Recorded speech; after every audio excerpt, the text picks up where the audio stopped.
Eu escolhi o tema aqui para falar, especialmente nesse dia dedicado aos pais, que se faz homenagens, eu mesmo sou um deles. Falar sobre a graça de Deus, porque a graça de Deus é o seu atributo mais abrangente. Deus não tem necessariamente virtudes, Ele tem atributos. As virtudes são próprias das criaturas, porque recebem do Criador. Agora, o Criador, Ele é a origem de tudo.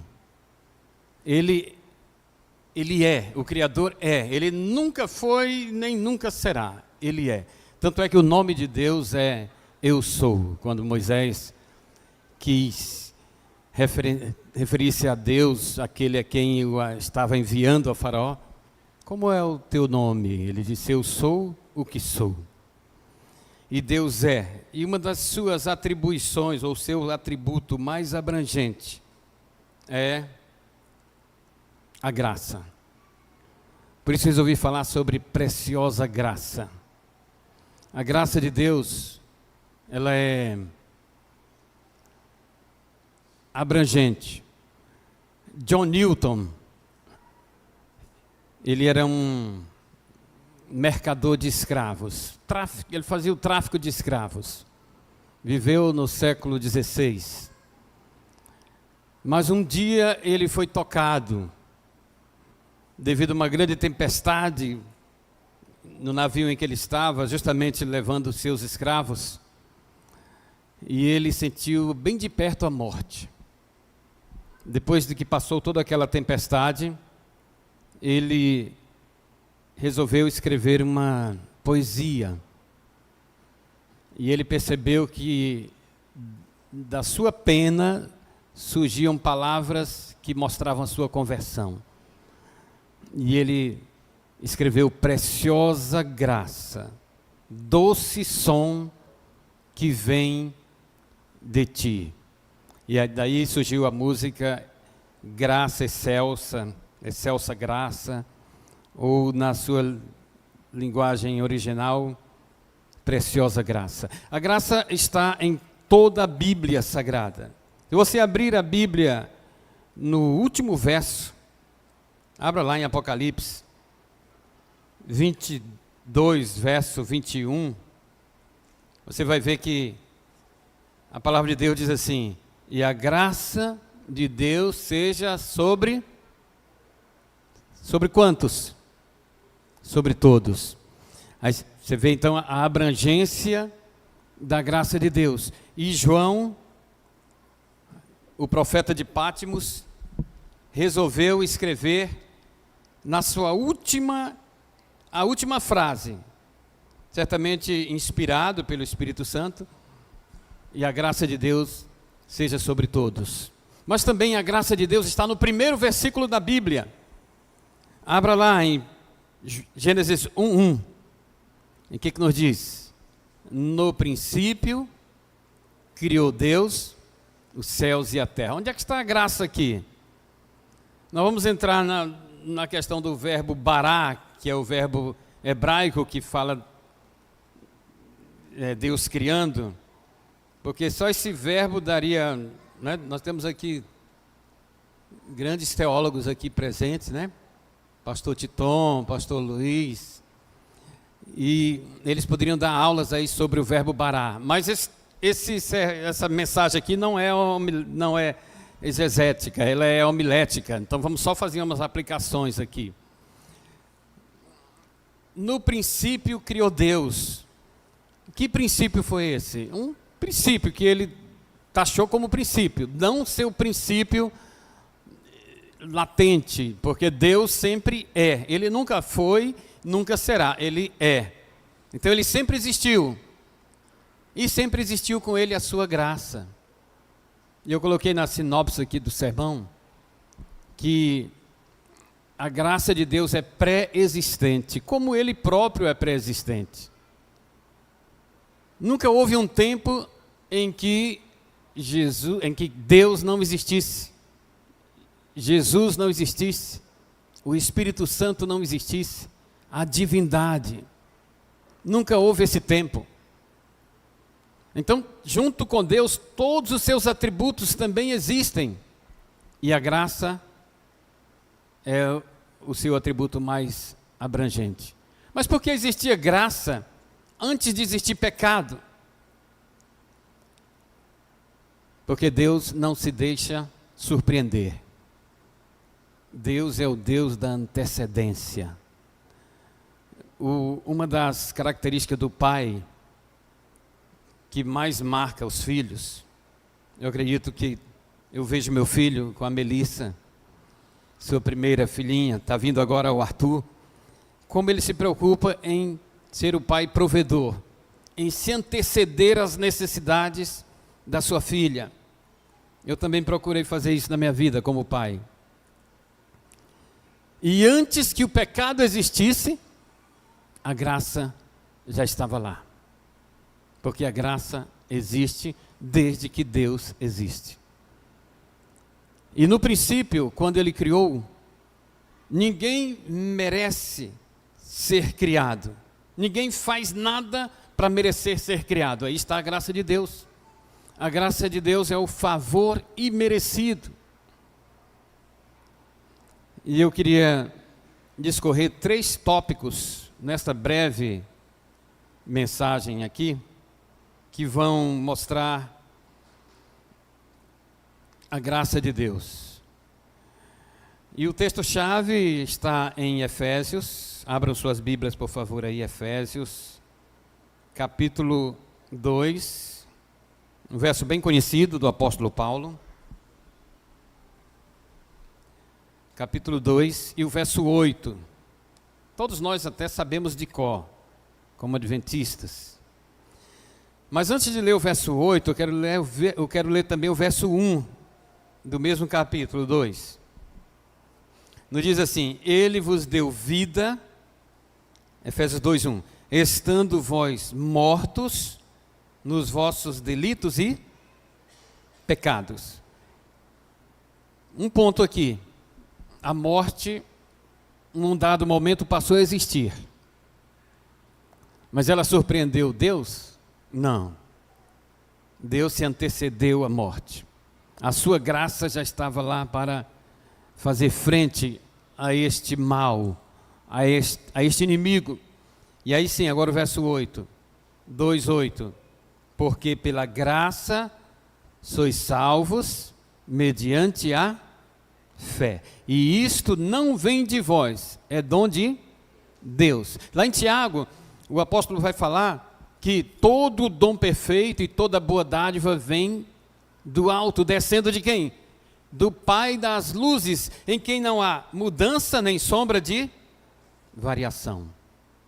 Então todo dom perfeito, ele já está inerente em Deus, e a graça é o seu atributo mais abrangente. Ele está ali, latente. Ellen White teve uma visão. Está relatado lá no livro História da Redenção.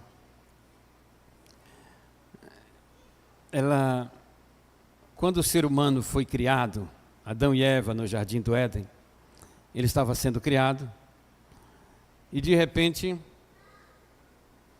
surgiu o pecado. O intruso, o inimigo, rebelde, expulso da presença do Pai, o outrora chamado anjo de luz, agora diabo e Satanás, veio e colocou uma nota dissonante na harmonia gloriosa da criação de Deus.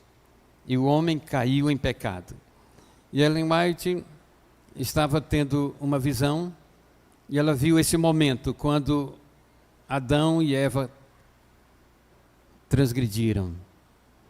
Ela diz: o céu encheu-se de tristeza quando se compreendeu que o homem estava perdido e que o mundo que Deus criara deveria encher-se de seres condenados à miséria, enfermidade e morte. E não haveria um meio de livramento para o transgressor. Ela continuou olhando quando ela viu que Jesus dirigiu-se àquela luz inacessível, era a luz da presença do Pai. E ele foi absolvido pela luz. E o anjo disse para ela, ele está em conversa íntima com o Pai. E por 3 vezes, aquela luz envolveu o Filho, Jesus. Jesus aproximou-se da luz com o semblante carregado, triste pela queda do ser humano. Mas quando ele saiu de lá, ela relata que o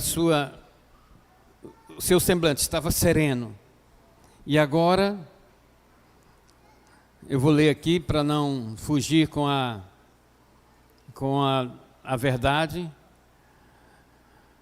Fez então saber, Jesus, está no História da Redenção, página 42, segundo parágrafo. Jesus então fez saber à horte angélica que um meio de livramento fora estabelecido para o homem perdido. Dissera-lhes que estivera a pleitear com o Pai e oferecera-se para dar sua vida como resgate e tomar sobre si a sentença de morte, a fim de que por meio dele o homem pudesse encontrar perdão, que pelos méritos de seu sangue e obediência à lei divina, ele poderia ter o favor de Deus e ser trazido para o belo jardim e comer do fruto da árvore da vida. Estava resolvido o problema pecado.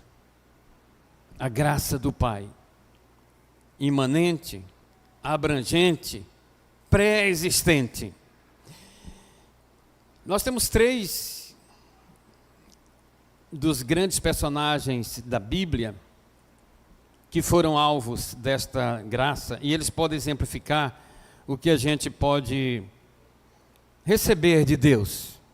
Cada um deles viveu a sua própria experiência, e nós, na nossa caminhada cristã, podemos, em algum momento, também viver experiências semelhantes. Por exemplo, Noé. Em Gênesis 6, verso 8, diz que Noé achou graça diante de Deus. É uma das primeiras vezes que a palavra graça aparece no Antigo Testamento. Noé vivia numa sociedade descrita como profundamente corrupta. Tanto que Deus resolveu fazer um restart na sua obra criadora. Ele disse, não, alguma coisa está muito descambada, alguma coisa está indo, o pecado ele está tomando proporções assustadoras muito rapidamente, tem que tomar aqui uma atitude. E Noé achou graça diante de Deus. Então Deus chamou Noé e passou para ele aquela missão, e a gente conhece toda a história, 120 anos de pregação, e era pregação de graça sobre graça todos os dias. A graça de Deus se manifestou na preservação de Noé, porque ele e sua família foram considerados alvos da graça de Deus. E Noé foi salvo da destruição. Ele estabeleceu uma aliança com Deus. A lição aqui é que a graça de Deus nos preserva quando nós não temos recursos para nos preservar sozinhos.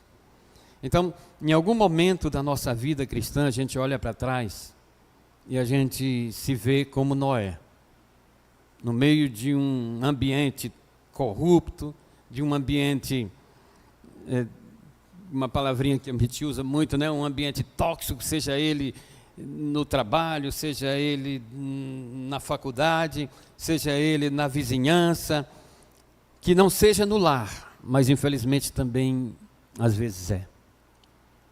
E Noé achou graça para que ele pudesse ser preservado do mal reinante, para que o ambiente degradante em que ele vivia não o atingisse. Assim também foi Enoque. Ellen White fala as mesmas coisas de Enoque. A graça também restaura. Então, em Noé, a graça de Deus preserva. A graça também de Deus restaura. Tem um dos nossos grandes heróis da Bíblia, que a gente admira muito. Um homem que ia do 0 ao 100 em 1 segundo, né? Davi. Estava totalmente nos braços de Deus, de repente ele se tornava instrumento do inimigo. E Davi foi um homem segundo o coração de Deus. Não porque ele nunca tivesse tido pecado. Ele pecou da forma mais degradante que um cristão, que um servo de Deus salvo pode pecar. Conhecendo a graça, a misericórdia, a bondade de Deus, ele cometeu pecados horríveis. E a gente conhece a história quando ele cometeu o duplo pecado mais, digamos assim, horrendo possível: adultério seguido de assassinato. Ele cometeu esse pecado, mas no Salmo 51, o Salmo todo, ele fala coisas maravilhosas, mostrando o seu arrependimento. No verso 10 ele diz o quê? Cria em mim, ó Deus, um coração puro, e renova dentro de mim um espírito reto ou inabalável. Ele não queria mais cair, ele não queria mais pecar. Então, em Davi nós temos a graça que restaura. Veja, em Noé, a graça de Deus como Pai preserva. Em Davi, nós temos a graça que restaura. Aqui nós encontramos uma verdade fundamental: a graça não nega o pecador. Ela não nega o pecado. A graça torna possível a restauração do pecador arrependido. Davi não apresentou seus méritos diante de Deus. Ele, em nenhum momento ele disse: Senhor, eu sou ungido, Samuel foi na minha casa, nós éramos 8, e ele passou por todos os outros irmãos e chegou a mim, e eu venci o urso, eu venci o leão, eu derrotei o gigante. Não. Davi não apresentou mérito nenhum, ele apenas apresentou a sua necessidade. Cria em mim, ó Deus, um coração puro. Restaura em mim um espírito que não possa mais cair, que seja inabalável. Então a graça de Deus restaura. Lá no Novo Testamento, nós temos Jesus contando a história dos perdidos, a dracma perdida, a ovelha perdida e também do filho perdido. Em Lucas 15, mostra ali a história daquele menino que visualizou, né, a grama fora do seu cercado. Parece que a grama fora do pasto é mais verdinha. E ele disse: Pai, dá-me a minha herança, dá-me a parte da minha herança que me pertence, na verdade nem pertencia, porque eu quero partir. O pai tristemente fez isso e distribuiu antes da hora, lá, não estava nem pronto, mas chamou ali o seu contador, fez ali uma contagem rápida, e Jesus conta essa história mostrando que o filho pediu a herança, pediu tudo que não era dele ainda, mas o pai, na sua bondade, na sua graça, deu tudo. E o filho foi lá, viveu dissolutamente. Você conhece aí a história em Lucas 15. Quando ele gastou tudo, ficou sem nada, comendo comida de porcos, ele disse, olhou para si e disse: os trabalhadores do meu pai, os jornaleiros, aqueles que trabalham apenas uma jornada por dia, os diaristas, eles comem melhor do que eu, eles vivem melhor do que eu, porque a graça do meu pai, ela cobre tudo, e ela dá todas as provisões. E sabe, eu vou voltar, eu vou dizer: Pai, pequei contra o céu e perante ti, eu não sou digno agora de ser chamado teu filho, faz-me porém apenas como um dos teus diaristas. Eu quero apenas estar tendo o que comer todos os dias. E Jesus, contando essa história, ali tinha homens e mulheres que olharam para si e viram que eles eram como este filho, que estavam vivendo dissolutamente, gastando aquilo que não era deles. E quando o pai recebe o filho, olhando de longe, ele abraça o filho. Lucas 15, verso 24 diz: chamou todos os seus empregados, chamou todos os seus ajudantes, aqueles que comiam do seu pão. Eles: vamos preparar uma festa. 15, 24, aqui está a graça de Deus. Este meu filho estava morto e reviveu. Tinha se perdido e foi achado. É a graça que recebe. A graça que recebe de volta. A graça de Deus preserva, a graça de Deus restaura, a graça de Deus, o Pai,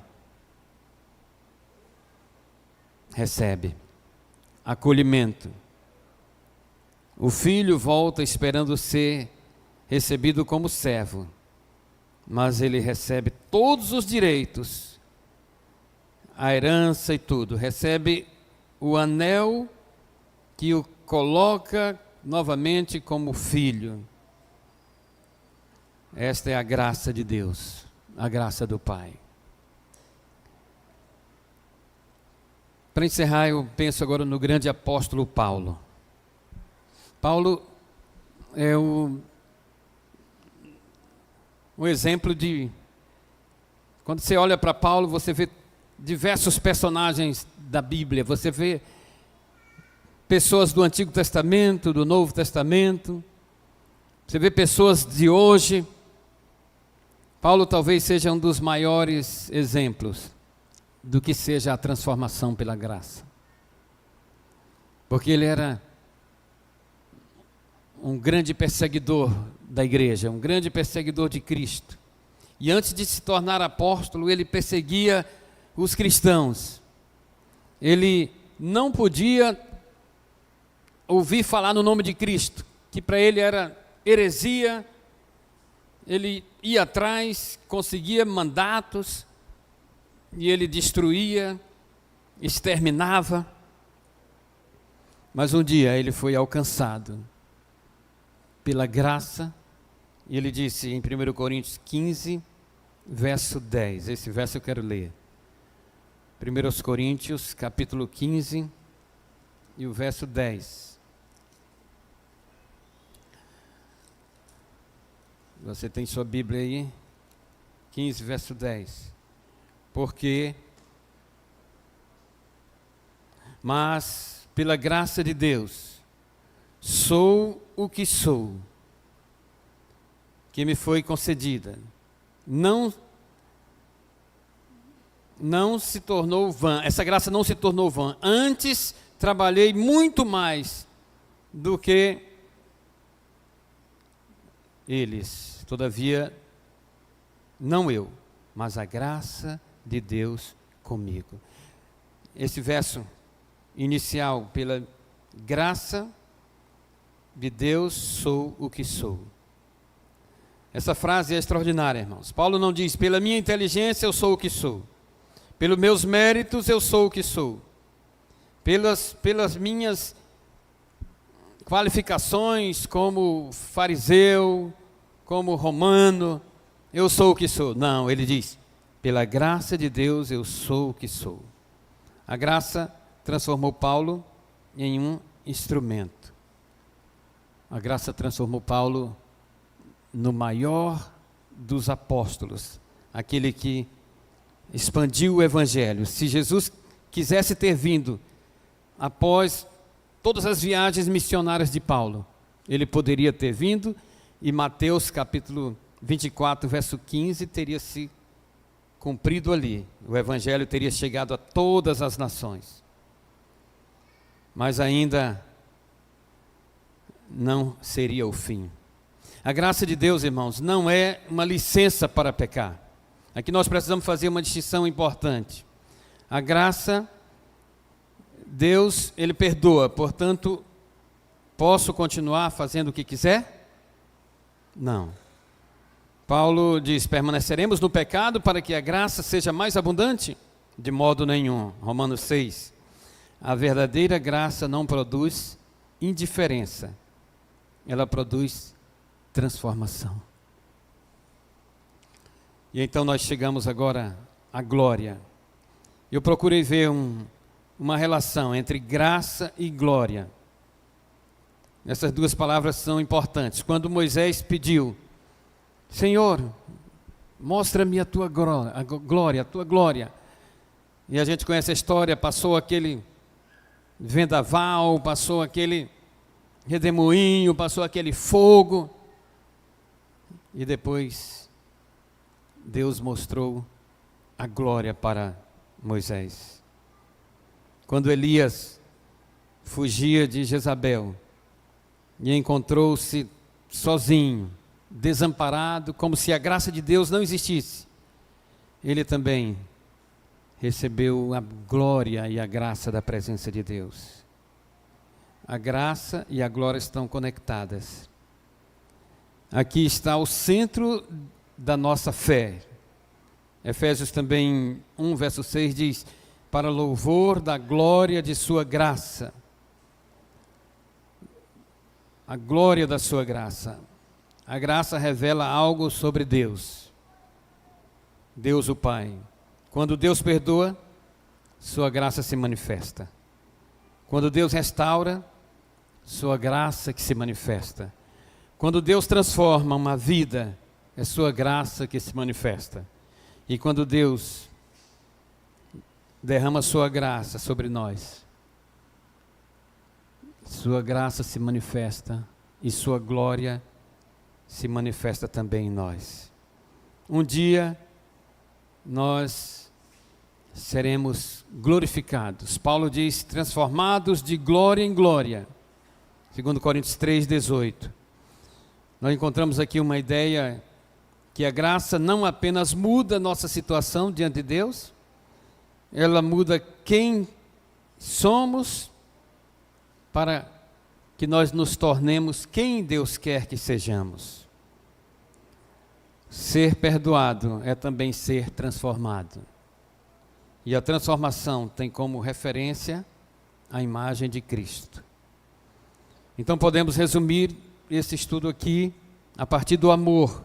O amor nos leva à misericórdia, a misericórdia leva à graça, a graça ao perdão, o perdão à reconciliação, a reconciliação à redenção, a redenção à transformação e a transformação à glória. Que a glória de Deus, ela é vista em nós quando nós vivemos pela graça. A graça não é um indulto para pecar.